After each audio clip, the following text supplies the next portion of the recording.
For the next 30 minutes, we will explore the unexplained. From mysteries beyond our galaxy to ghostly phenomena in our own backyard. We will dive into our psychic abilities and explore everything from conspiracies to the just plain weird. Welcome to 30-odd minutes. If the truth is out there, we will find it. But only by sheer accident. Hey! All right. Welcome to 30-odd minutes. It's great to have you here aboard the mothership. We have docked up in the heavenly realm tonight. You can see behind me. We're in heaven. This must be heaven. Want to say welcome, of course, to Matt and Andrew at the Control Center. How are you gentlemen this evening? Not too bad. Excellent. Very good. Thank you for keeping us on course and steady as always. Jump in our chat room at 30oddminutes.com if you're watching the stream live. That's really cool. You can see what we're doing. You can communicate with us. You can email us, and some of you did. We actually we have an announcement and an email this week. Guys, what's up? Yeah, well, first announcement is welcome to WBRW-TV in Southeast Michigan. Yay! Yeah. We are now broadcasting the 30-odd minutes mothership transmissions. Greetings. All right. Yeah, that sounds great. Great. Welcome, Excellent. Southeast Michigan. Okay. And we have a viewer email. This is from Jane Perry in Austin, Texas. What's the fuel source for the mothership? The fuel source. Well, it's a lot of things, really. It's hope, love. There's definitely some beer in there, a lot of beer. And buffalo sauce. Buffalo wing sauce, definitely. And but mainly a dream, hope and a dream. Good question. Keep them coming. Email us at info@30oddminutes.com. Tonight we are going to be talking about angelic beings, and so we wanted to ask our own Dr. Dreck what he thought of tonight's subject, because we have to get the scientist's perspective, of course. Dr. Dreck. Greetings, oddballs. Dr. Dreck here. And today we're talking about Nephilims. Nephilims, supposed to be giants. I don't know, they call them sons of God or whatever, but they're big guys, really big guys. And I believe a lot of stuff, and I do believe in some kinds of giants. Like, unfortunately, I believe in the New York Giants now, and I believe in one of my favorite groups. They might be giants. I know them. I know they exist.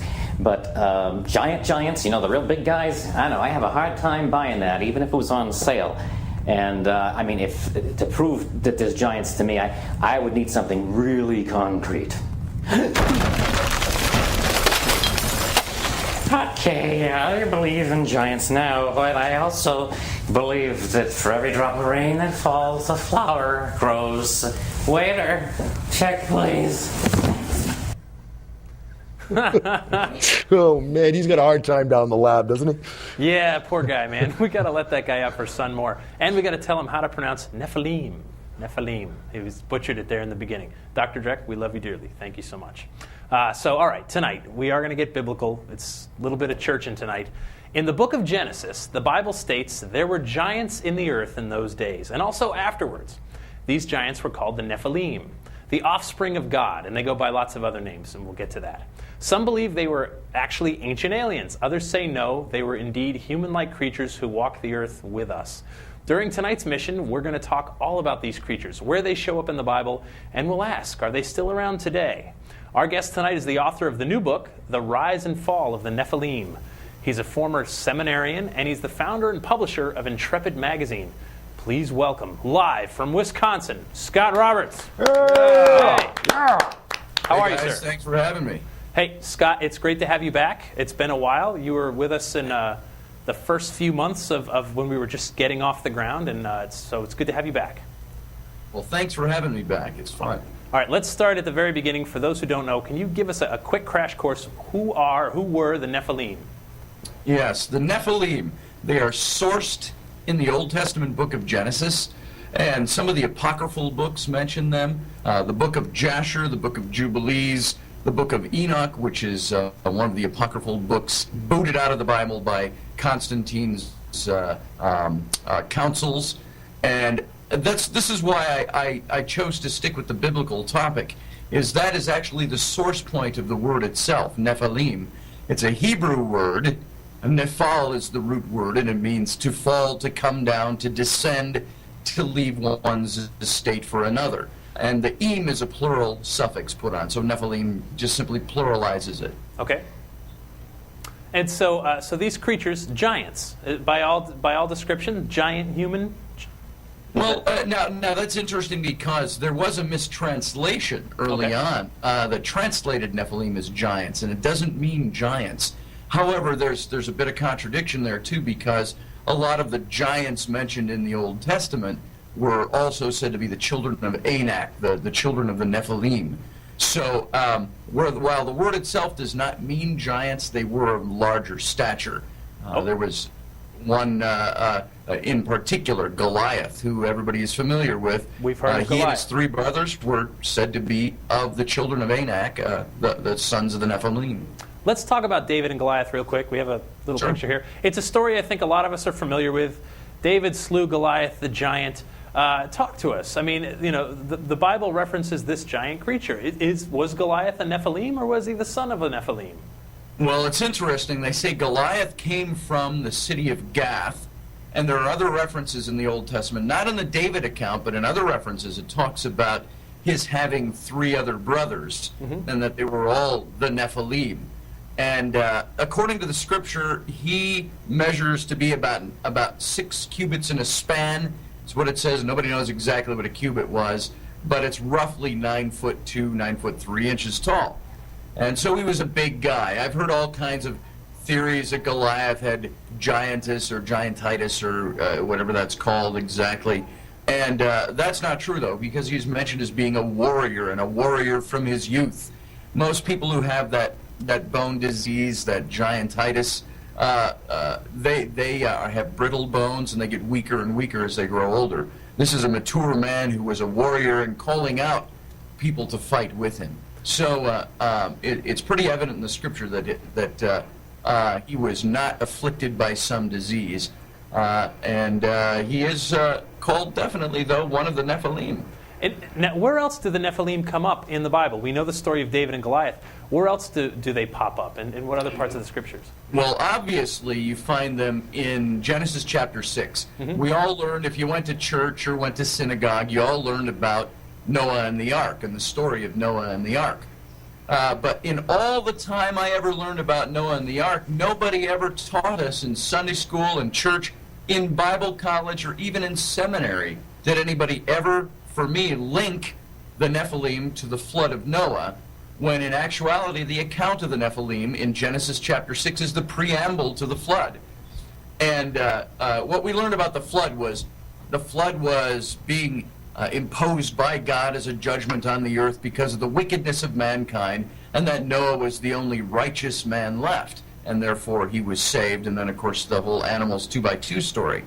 Well, the Nephilim, the account starts in the beginning of the chapter by saying, and in those days the sons of God came down and intermingled with the daughters of men and had children by them, and they were known as the Nephilim, and they were also called the heroes of old and the men of renown. And the Nephilim were on the earth in those days and also afterwards, it says. So, Right. That's the preamble to the whole story right there. So if they were there afterward, that begs the question, and we're going to get to it. The Great Flood, was it about wiping the earth of the Nephilim, or the wicked, or both? If you start digging into the Hebrew of the passage, just like a lot of passages that deal with the things that I would categorize as biblical mythologies, even if you believe it, even if I believe it, is irrelevant. I think there's this whole host of mythologies that are pan-cultural. All different cultures have their creation stories, their flood stories. There's over 600 different flood accounts from ancient times, from all different cultures and all different tribal sources. And they all have different cast of characters, a little bit different course of events, but common to them all is this notion that spirit beings or non-human entities descended to the earth, impregnated human women, had children by them, bequeathed the hybrid race, and the higher power, the superior being, the god, the deity, got angry by that and came down to wipe them out. So when you start digging into the Hebrew in the passage and into the subtext, you will find that God is destroying the earth to wipe out the hybrid race, and that Noah, like we were taught, wasn't just the only righteous man, as it says in the English. In the Hebrew, the implication is much deeper. It doesn't say he was righteous. It says he was pure-blooded, and he was pure in all his generations. And that's an important point to know. He was pure human blood, while the rest of the earth was tainted by the blood of the Nephilim. And this is why God, according to Scripture, came down to wipe out the earth by flood. But apparently, it was ineffectual, because the passage also says, and they were on the earth in those days, and also afterward. And there's all sorts of biblical references to the Nephilim after the flood. So ethnic cleansing doesn't work even when God does it. Even when God imposes it. My goodness gracious. So, this begs the question.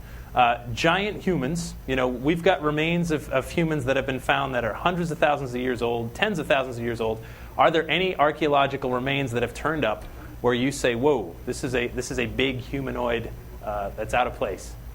There are skulls that they found and single bones that they found that are museum pieces that they do attribute to being to a giant race of some kind. Right. I don't think they label them the Nephilim. You might have some believers in all of that will call, well, those are Nephilim bones. Sure. I don't think there's any way of knowing. That's like saying, did you ever find Adam and Eve's bones? Well, yeah, they're right here in this.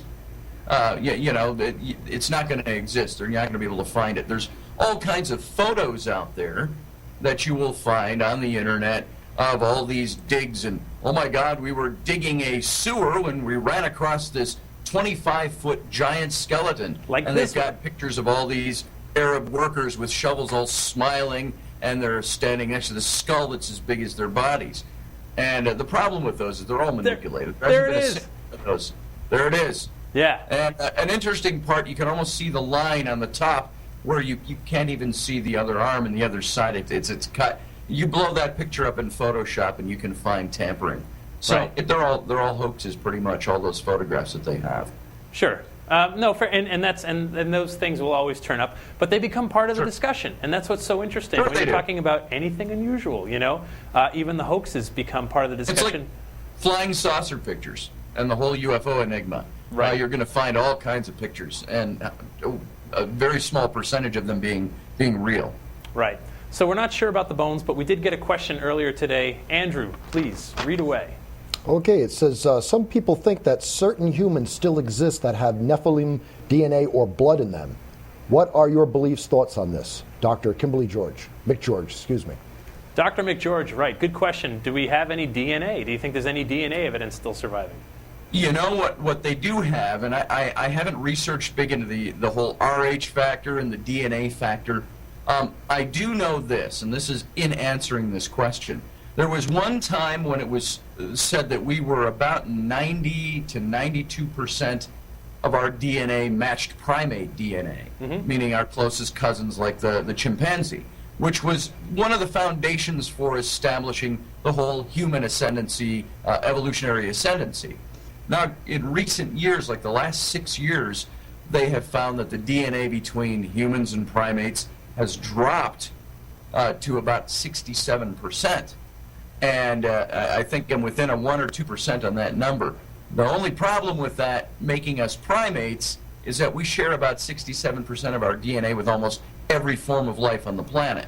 So 67% shared with primates, it takes away that whole idea that we evolved from primates. Now, I'm not denying that there's evolution that's taken place.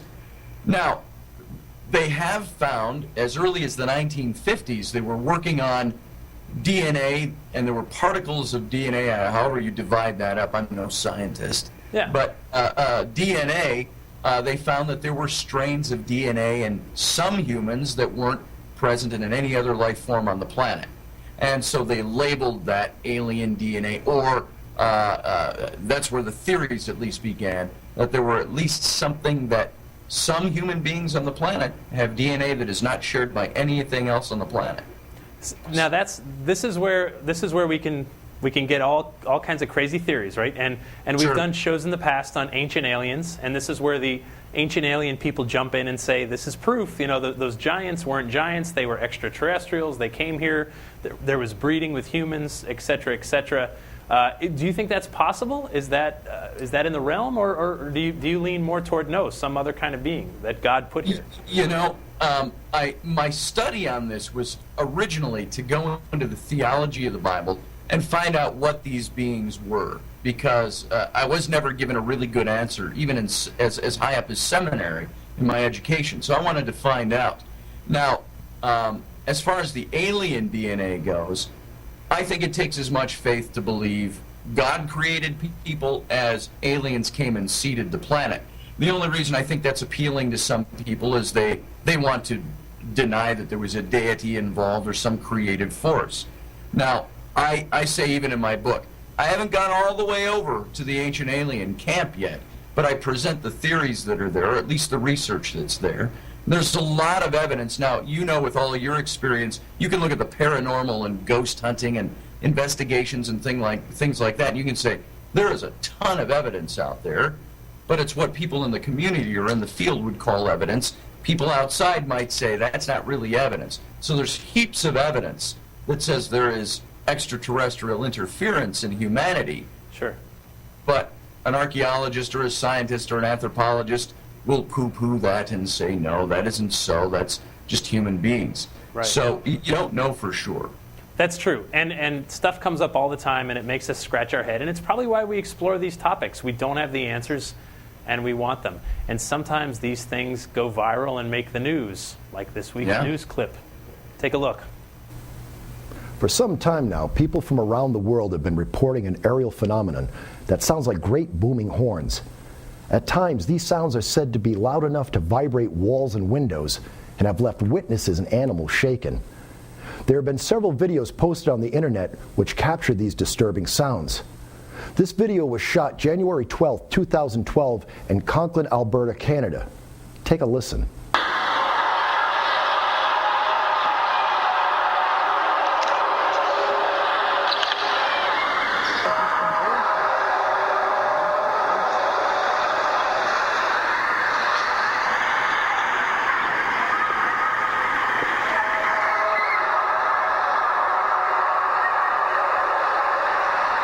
So far, no one has been able to give a solid explanation for these yet unidentified sounds, leaving many to wonder if they are some kind of apocalyptic warning.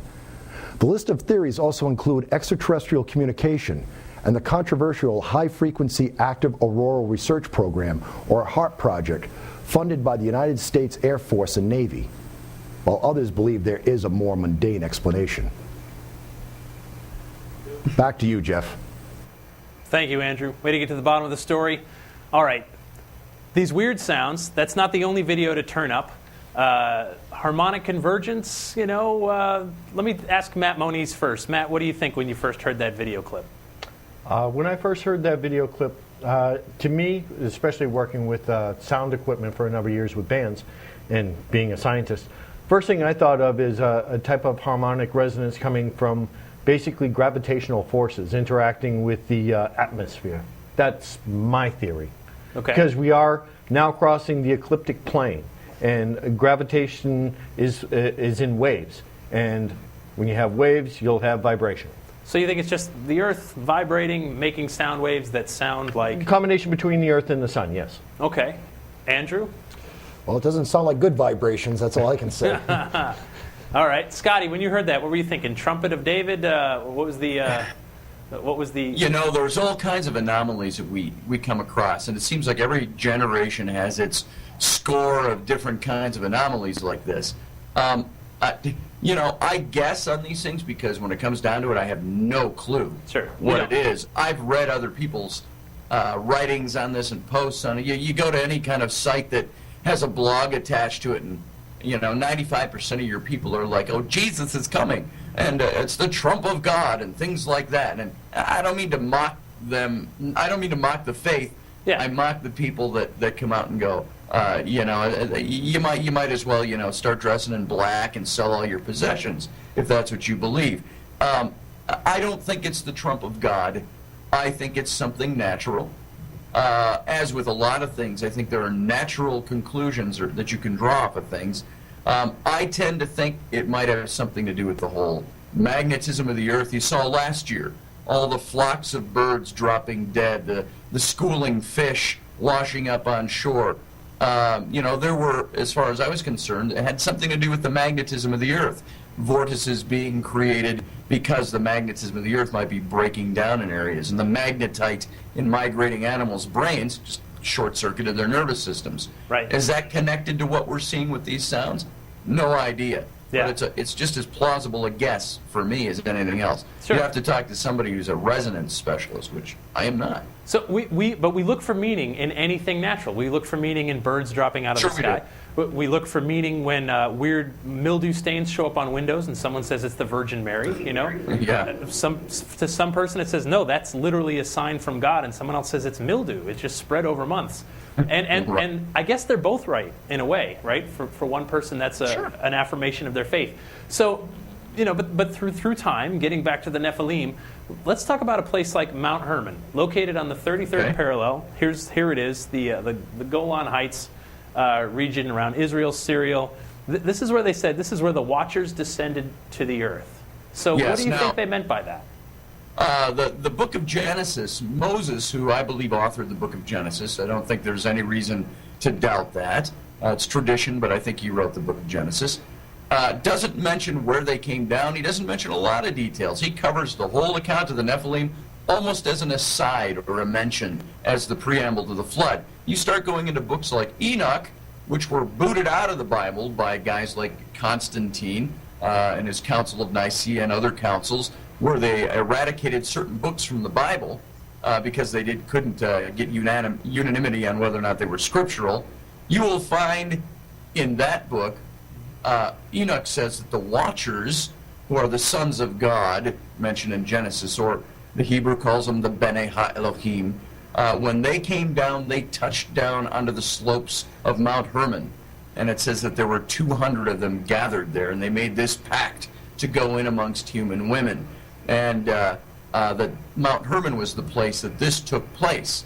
Now, Mount Hermon sits today, it straddles, it's like a three-slope mountain, or a peaked mountain.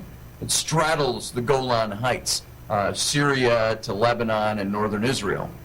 And that is a mountain that sits right on the 33rd parallel north of the equator.